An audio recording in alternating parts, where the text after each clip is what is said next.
People, hope you all are doing well. आज हम लोग आर्टिकल 4 के बारे में बात करेंगे। यहाँ से हमारा पार्ट 1 ऑफ द कॉन्स्टिट्यूशन खत्म हो गया।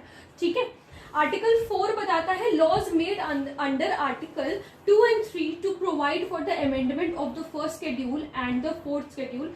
देखो, इस आर्टिकल में सिर्फ समझने वाली बात इतनी है कि जो भी लॉ बनाए जाएंगे अंडर आर्टिकल 2 और 3, आर्टिकल 2 और 3 किस बारे में बात करता है? आर्टिकल 2 बात करता है एस्टैब्लिशमेंट ऑफ न्यू स्टेट्स के बारे में, और आर्टिकल 3 बात करता है अगर कोई एग्जिस्टिंग स्टेट एक नया स्टेट बनना चाहती है तो। ठीक है, तो भाई जब भी कुछ ऐसा नया स्टैब्लिशमेंट होगा तो कुछ ना कुछ अमेंडमेंट तो किया जाएगा, कुछ चेंजेस किए जाएंगे। भाई नाम चेंज होगा, सबसे पहली चीज तो नाम चेंज होगा स्टेट का। अगर दो स्टेट आपस में मर्ज भी हो रही है तो नाम चेंज होगा। कोई नया स्टेट अगर आ रहा है, कंट्री कोई दूसरी कंट्री अगर स्टेट बनना चाह रही है तो भी कुछ ना कुछ नाम चेंज होगा। तो ये क्या है, इसमें फर्स्ट और फोर्थ शेड्यूल जो है कॉन्स्टिट्यूशन का, उसमें अमेंडमेंट किया जाएगा। फर्स्ट शेड्यूल में डिफाइंड है, हमारे नेम्स मेंशन किए गए हैं, स्टेट के नाम मेंशन किए गए। अगर कोई नया स्टेट जुड़ता है तो नाम बढ़ाना पड़ेगा, तो वहां पे वो अमेंडमेंट होगा, चीजें होंगी। ठीक है, फिर फोर्थ शेड्यूल में representation of Rajya Sabha. Fourth schedule बात करता है रिप्रेजेंटेशन ऑफ राज्यसभा के बारे में। रिप्रेजेंटेशन ऑफ राज्यसभा का मतलब ये है कि राज्यसभा में हर स्टेट से मेंबर रिप्रेजेंट करते हैं। ठीक है, तो भाई नया स्टेट अगर कुछ बनेगा तो नए स्टेट से भी तो मेंबर्स आएंगे, तो वहां पर भी कुछ चेंजेस होंगे। भाई मेंबर्स, अब मुझे ये टोटल नंबर नहीं पता कितने मेंबर्स होते हैं, लेकिन वहां से भी तो कुछ मेंबर्स आएंगे, तो वो चीज शेड्यूल में मेंशन्ड होगी कि भाई इस स्टेट से इतने पर्टिकुलर मेंबर्स आएंगे राज्यसभा में टू रिप्रेजेंट इट। तो ये सारी चीजें हैं। तो सबसे पहली बात आर्टिकल 4 में क्या बताई गई है कि जब भी आर्टिकल 2 और 3 के अंडर कोई लॉ बनाया जाएगा, कोई नया स्टेट बनाया जाएगा, तो first schedule and fourth schedule में चेंजेस होंगे, अमेंडमेंट होंगे। फर्स्ट शेड्यूल में हमारे नेम्स मेंशन्ड है, फोर्थ शेड्यूल में राज्यसभा के मेंबर्स मेंशन्ड है। ठीक है, यानी कि किस स्टेट से कितने मेंबर्स जाएंगे राज्यसभा में। ठीक है, तो ये हो गया। ये हमारा है आर्टिकल 4 सबसेक्शन 1 का। ठीक है, ये क्लॉज 1 की बात हुई है। अब क्लॉज 2 में सबसेक्शन नहीं, क्लॉज 1 की बात हुई है। अब क्लॉज 2 की बात हम लोग कर लेते हैं। No such law as aforesaid shall be deemed to be an amendment of this constitution for the purposes of Article 368. Article 368 में amendment procedure बताया गया है। Article 368 में amendment procedure बताया गया है। जो भी लॉ बनाया जाएगा अंडर आर्टिकल 2 और 3, वो आर्टिकल 368 के अंदर अमेंड नहीं किया जाएगा। देखो, अमेंड किसी चीज को भी अमेंड करने के लिए, चेंज करने के लिए आपको वोटिंग की जरूरत होती है। 3 तरीके की वोटिंग होती है।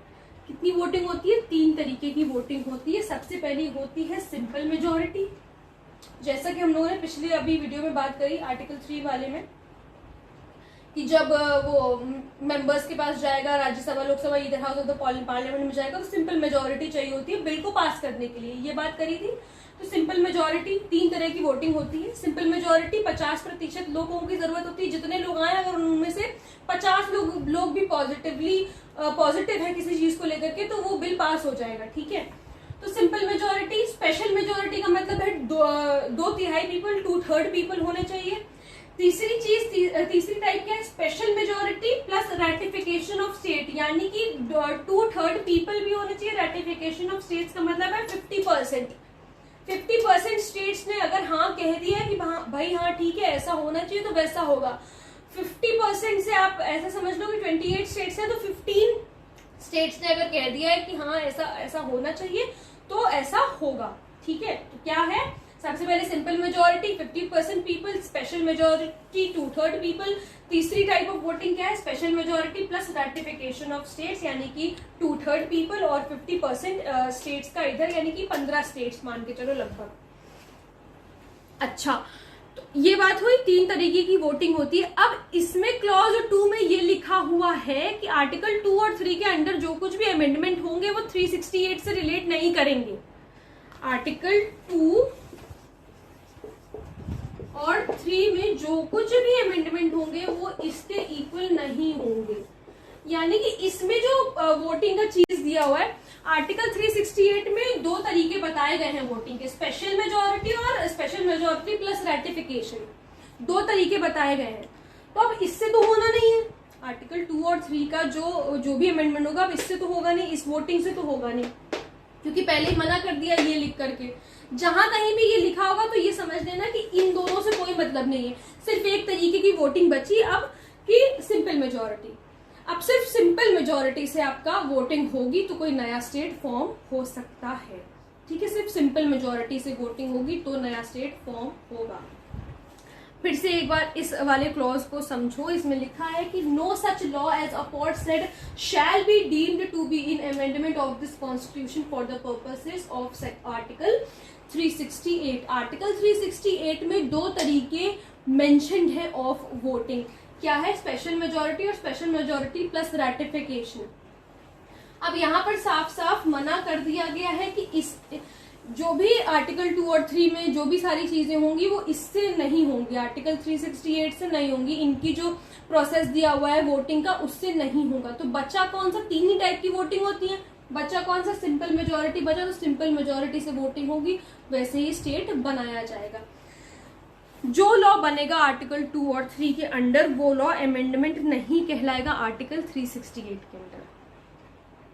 जो भी लॉ बनेगा आर्टिकल 2 और 3 के अंदर वो लॉ अमेंडमेंट नहीं कहलाएगा आर्टिकल 368 के अंडर। एक ही तरह की वोटिंग बचती है, अगर आर्टिकल 368 में नहीं हो रहा है अमेंडमेंट तो सिर्फ एक ही तरीके की वोटिंग बचती है, सिंपल मेजोरिटी। 50% लोग अगर कहते हैं कि हाँ भाई बनना चाहिए तो बिल्कुल बनेगा, ठीक है।